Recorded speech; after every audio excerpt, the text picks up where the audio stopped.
Good morning friends. I hope आप सब अच्छे होंगे। आपका स्वागत है आपके अपने YouTube channel current affairs for exam में। चलिए आज दिनांक 9/4/2024 की प्रश्नावली शुरू करते हैं। इस देश के वैज्ञानिक ने 48 सेकंड के लिए 100 मिलियन सेल्सियस का तापमान हासिल किया। भारत, दक्षिण कोरिया, यूके, यूएसए। इसका सही जवाब है दक्षिण कोरिया।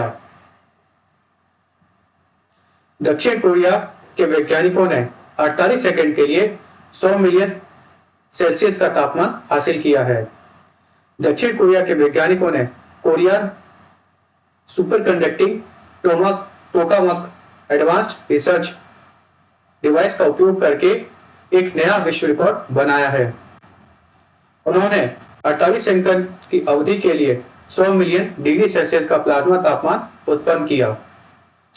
परमाणु संलयन का लक्ष्य उस प्रतिक्रिया को दोहराना है जो दो परमाणुओं के संलयन करके भारी मात्रा में ऊर्जा जारी करके सूर्य और अन्य तारों को शक्ति प्रदान करती है।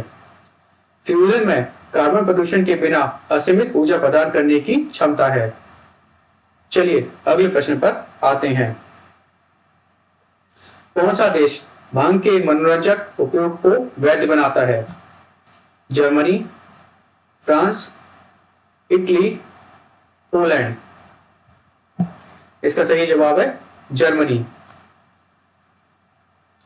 जर्मनी ने भांग के मनोरंजक उपयोग को वैध कर दिया है। कानून का प्रारंभिक चरण 18 वर्ष और उससे अधिक के वयस्कों को 25 उम्र तक सूखी भांग रखने और घर पर अधिकतम 3 marijuana पौधे उगाने की अनुमति देता है। युवा लोगों में कैनबिस का उपयोग केंद्रीय तांत्रिक तंत्र के विकास को प्रभावित कर सकता है, जिससे मनोविकृति और सिजोफ्रेनिया विकसित होने का खतरा बढ़ सकता है। कैनबिस एक जड़ी बूटी वाला पौधा है जो कैनबिस परिवार से संबंधित है। औषधीय मनोरंजक उपयोग के लिए कैनबिस का उपयोग मनुष्य द्वारा 5000 से अधिक वर्षों से किया जा रहा है। चलिए अगले प्रश्न पर आते हैं। सीआरपीएफ शौर्य दिवस हर वर्ष कब मनाया जाता है? 6 अप्रैल, 7 अप्रैल, 8 अप्रैल, 9 अप्रैल। इसका सही जवाब है 9 अप्रैल। हर साल 9 अप्रैल को पराक्रम दिवस के रूप में मनाया जाता है। यह केंद्रीय रिजर्व पुलिस बल के बहादुर सैनिकों को श्रद्धांजलि देने के लिए मनाया जाता है। इस साल 2024 में अपना 59वां शौर्य दिवस मना रहा है। सन 1965 में पाकिस्तानी सैनिकों के एक समूह ने कच्छ के रण के पास कुछ अन्य भारतीय सैनिकों पर हमला किया। इस हमले के दौरान भावना राम नाम के एक सीआरपीएफ अधिकारी ने लड़ाई में सरदार पोस्ट नाम जगह को घुसपैठियों से बचाया था। इस लड़ाई में 6 पुलिस अधिकारियों की मौत हुई थी। उनकी बहादुरी को याद करने के लिए हम हर साल 9 अप्रैल को सीआरपीएफ शौर्य दिवस मनाते हैं। सीआरपीएफ भारत सरकार के गृह मंत्रालय के अधिकार के तहत कार्य करता है।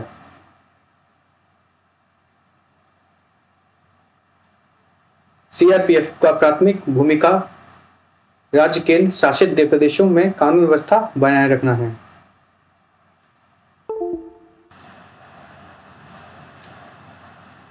सीआरपीएफ का मुख्यालय नई दिल्ली में है। केंद्रीय रिजर्व पुलिस बल की स्थापना 27 जुलाई 1939 में हुई। वर्तमान सीआरपीएफ महानिदेशक श्री अनीश दयाल सिंह हैं। सीआरपीएफ का आदर्श सेवा और वफादारी है। चलिए अगले प्रश्न पर आते हैं। एसोचैम का नया अध्यक्ष किसे नियुक्त किया गया है? संदीप जैन, दिलीप सांघी, संजय नायर, दिनेश मलिक। इसका सही जवाब है Sanjay Nair. ASSOCHAM association chambers of commerce and industry of India ने संजय नायर को अपना नया अध्यक्ष नियुक्त किया है। नायर ने अजय सिंह का स्थान लिया है। चलिए अगले प्रश्न पर आते हैं। इलेक्ट्रॉनिक्स और मैकेनिकल इंजीनियरिंग विभाग के 33वें महानिदेशक के रूप में किसने कार्य संभाला है? संदीप जैन, जे.एस. सिधाना, दिलीप संघानी, संजय नायर। इसका सही जवाब है JS. Sidhana. Lieutenant general JS. Sidhana ने इलेक्ट्रॉनिक्स और मैकेनिकल इंजीनियरिंग विभाग के 33वें महानिदेशक के रूप में पदभार संभाला है। चलिए अगले प्रश्न पर आते हैं। निम्नलिखित में से कौन हाल ही में भारत का शीर्ष रैंक वाला शतरंज खिलाड़ी बन गया है? विश्वनाथन आनंद, डी गुकेश, अनीश गिरी, एस.एल. नारायण। इसका सही जवाब है डी गुकेश। गुकेश डी हाल ही में भारत के शीर्ष रैंक वाले शतरंज खिलाड़ी बने हैं।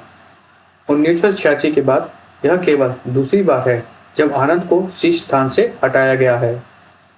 गुकेश को अब दुनिया के 9वें सर्वश्रेष्ठ शतरंज खिलाड़ी के रूप में स्थान दिया गया है। आनंद ने जनवरी 1987 में से भारत की शतरंज रैंकिंग में शीर्ष स्थान हासिल किया था और जुलाई 1981 से वह देश के सबसे प्रमुख खिलाड़ियों में से एक रहे हैं। चलिए अगले प्रश्न पर आते हैं।